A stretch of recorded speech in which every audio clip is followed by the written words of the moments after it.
What's up everybody, welcome back to the vlog. We're gonna be picking up from the last video where I picked up our steering knuckles from JSP Fab. I've got them here back at our shop now, along with all of the other parts that are gonna be going on these knuckles. New hubs with ARP extended length ball end studs, new bearings, as well as all the snap rings that hold all this stuff in place.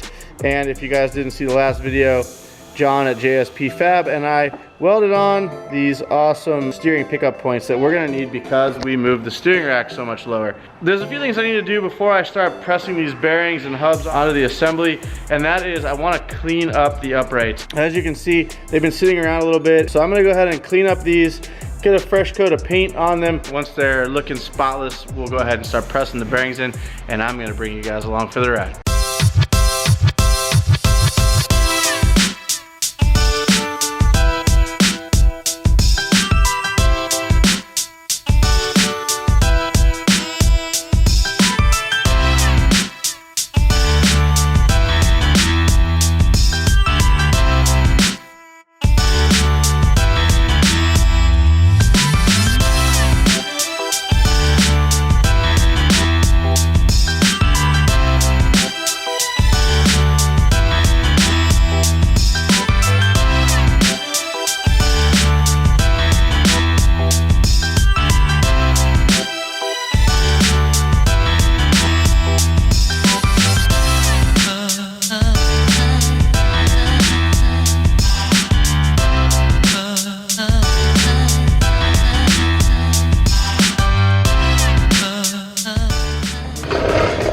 Alright, well, as you guys saw, I heated up the lower ball joint area with the torch, got it nice and hot, had our lower ball joints in the freezer in the office, and so hot versus cold, one shrinks, one expands, and it's pretty hot. They're able to just tap the new ball joint in. So we have a nice 1-inch roll center adjust on here now. It's gonna help our suspension geometry a ton. And it's a nice looking part too, so.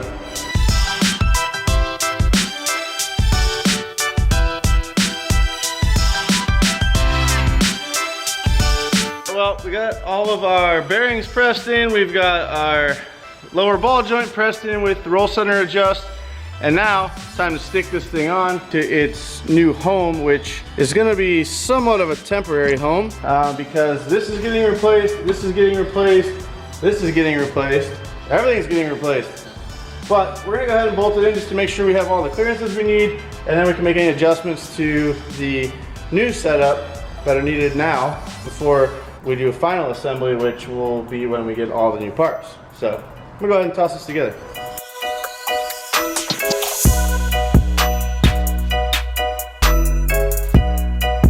All right, I'm already really excited because I can see how much change there is. You guys can see this is just a safety cap on the end of our steering rack here. It used to have to come all the way up to the top here, so it would have to have been angled pretty far up, and this is at full droop. So now we're going to the bottom of here. You can see it's gonna have to come down, and at full droop, that's perfect because once the suspension goes up, it'll be nice and flat, and it'll allow the steering rack to manipulate itself however it needs throughout the range of motion. I can't be more excited. This is a huge, huge, huge step in the right direction for this project.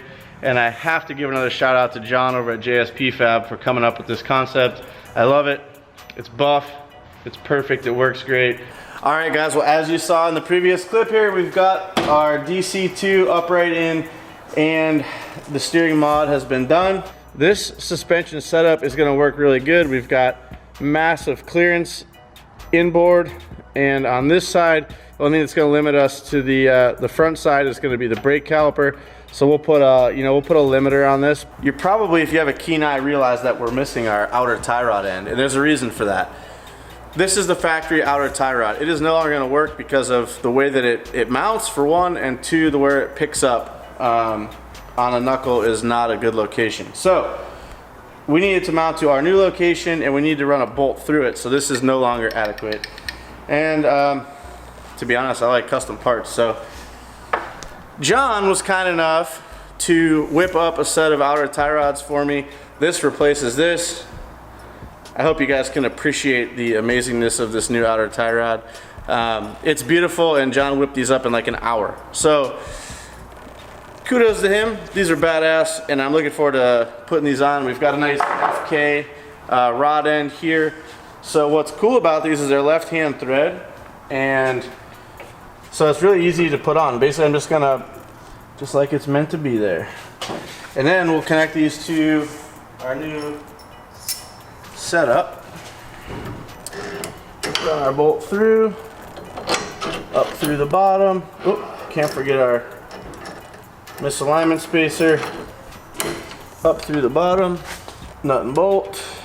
Just gonna leave this loose for now, but so you get the idea. There's that. This becomes tight once this is tightened down. It cinches on it. And there we have our functioning outer tie rod and our steering system. What's cool about this is John put a couple flats on here. So all we have to do is actually spin this, and then you can see here, we're actually adjusting the toe by pulling this in and out. And this should be really easy to wrench on at the track or anywhere else for that matter. Just put a wrench on here. I guess, yeah, that's it. We're done with the steering system as it pertains to the rack itself. All right, well, it's been a long couple days getting this dialed up. We wanted to take a few minutes. I'm gonna grab Rickie. We're gonna go in the office. We're actually gonna do a little question and answer with you guys. We posted some questions on our Instagrams a few days ago. We've seen a lot of questions in the comment section about what's going on around the shop here. There's a lot going on in the background of these videos that you guys don't really know what's going on. So we figured we'd take a few minutes, and we posted a question on our Instagram stories of what do you guys want to know about throtl and what's going on in the shop. So the main question that we get every day in every video is, where's the 350Z? The 350Z is still sitting in the shop, still full of dust, and it's not a project that we can just finish in 30 minutes. And we're not giving it away. So and we're not giving it away. Yes, yeah. So we have a couple of projects that have deadlines in front of it, so we chose to set it aside for now while we finish up Rick's Porsche, which is almost done. My EK, the FR front engine rear drive EK, as well as the MR2 that we'll be giving away. We made a little bit of progress on the Z. We got the batteries that we need. 350Z is still here. It's not sold. It's not crashed. It's still gonna be Tesla powered. It's coming soon. Yeah. We have the parts that we need to make the next video. We already have it. Do we need more Twix? I'll let you answer that one. I need more Twix. I don't know if they need more Twix, but I do. So if you guys want to send some, I'm down to eat them. Send the Twix. Oh, this is a good one. We actually get this a lot. Are we gonna build a muscle car soon? I want to. Yeah, me too. I really want to. The thing is that we have never shown any interest in the shop about a muscle car, but everybody in here likes muscle car. So maybe if you guys... No, the answer is yes. We will build a muscle car. It's just when. Yeah, but do you guys want to see a muscle car build here? I don't know, because everybody tunes in here to look at all the craziness we build. Yeah, I don't know if they... So if you guys let us know. I think we have a pretty eclectic audience. Yeah, I think I would love to do a muscle car. There is room for a muscle car in the shop, so we'll see. But yeah, maybe leave us a comment and let us know. Should we go on and do a muscle car? Thoughts on the CD09 transmission on a 13B? This is a little outside of what we were trying to cover here, but... That transmission is huge. Massive. It's twice the size of a 13B of a 13B transmission, But the fact that it's pretty durable, I would say good stuff. Yeah. When is the next ice cream van progress video dropping? I don't know. I don't know either. Yeah. First things first, we're gonna strip it. Most of it's already been stripped in the inside except the fridge, which just takes 2 seconds. And then after that, it's gonna go to paint. And when we are ready to kick it to paint, that's when the video is going to start, and then we'll take over from there. Pineapple on pizza, yes. Yes. Of course, pineapple on pizza. I got an ice cream truck question about the performance. Performance for now is going to be the standard V8 as far as I know. We will do a tune-up on there. It has a V8 engine, so. Yeah, we'll do a full tune-up, front to back, cover everything, gaskets. He'll do a full tune-up. I got it. What do you think about second-gen Eclipses? Second-gen? Yeah, like the one from Fast and Furious. Yeah. They're nice. Do the cars on the lifts ever drop oil or other fluids on the cars underneath them? Some of them do, Some of them do, yeah. They're not perfect cars. I mean, by the time they leave the shop, then yeah, they're not leaking anymore. But yeah, it's happened. We try to mitigate it as much as possible by either not putting the cars that do have small leaks on the lift or covering the cars underneath. Okay, can you guys do a track days with your builds or go head to head? That question actually comes through a lot, Yeah. and I am down. Ooh, are you coming with Mickey to New Zealand? I want to. The plan was for me to go. It's just, you know, life changes your plans, and I'm unable to come this year. Maybe next time. I'm for sure going to try to go next year. Do we plan to move into a bigger garage soon? At the moment, we don't have any plans to move into a bigger garage. What is the best setup for an RX-7? That's really subjective. Well, I'm biased because I'm in love with the 12A motor, carbureted. It's slow. It's slow.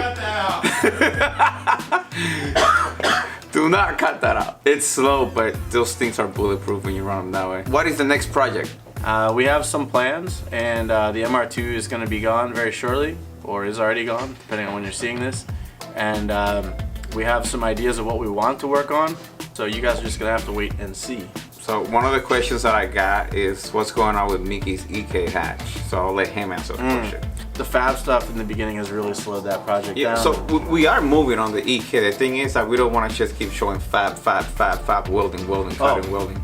So that's a good question to ask. So maybe if you guys could speak up in the comment section, do you like to watch the fab work, or you just want to know this is what our end game is, this is the materials we're using, and then speed up the whole process and just show the final turnout of what the part looks like? You're talking about, would you guys ever do a Volvo content? Oh, no. Whether your Volvo or another Volvo? It's not on, there's no Volvo content on the horizon, but you never know. No.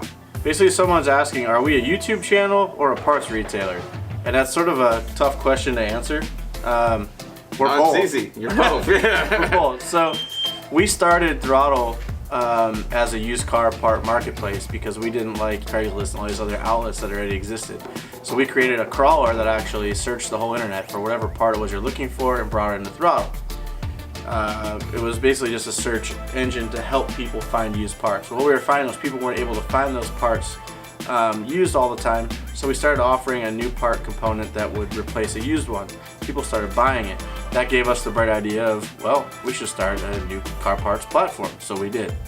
And in order to start marketing those new car parts that we sell, we started the YouTube channel with the help of our buddy TJ Hunt and Dustin Williams and a few other great automotive YouTube friends. We're able to get our channel up and running and provide you guys with awesome content and also help market the brands that we use on the builds. So I think that's like the shortest way to answer that question. That was really short for what you guys have done over the years. Yeah, and that's, keep in mind, we started this in 2015, so here we are 4 years later. That was about as brief synopsis as I can give you. The answer is both. Yep. I have a question here that we actually have gotten before.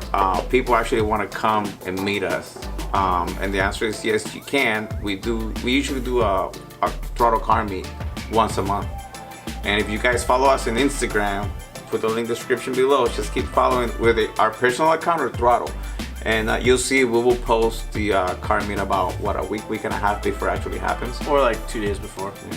One other caveat to that is, yes, you can meet us. Come to our meet. Do not come to our shop. Our shop is not open to the public. We get a lot of mentions and notes about that in our inboxes. When can I come to your shop? I'm visiting the States on holiday. Can I come visit the shop? The answer is no, guys. We are here conducting business every day. This is our place of employment. It is not appropriate to just show up at our front door. So please be courteous and kind to us. Check us out at a car meet. We'll be more than happy to stand there and talk with you, sign autographs, whatever you like. But don't come to the front door, please. So someone here is asking, what's going on with Rickie's stinker? Hey, you're gonna piss a lot of people off. Rickie's Kia Stinger GT2. GT2. Yeah, baby, come on.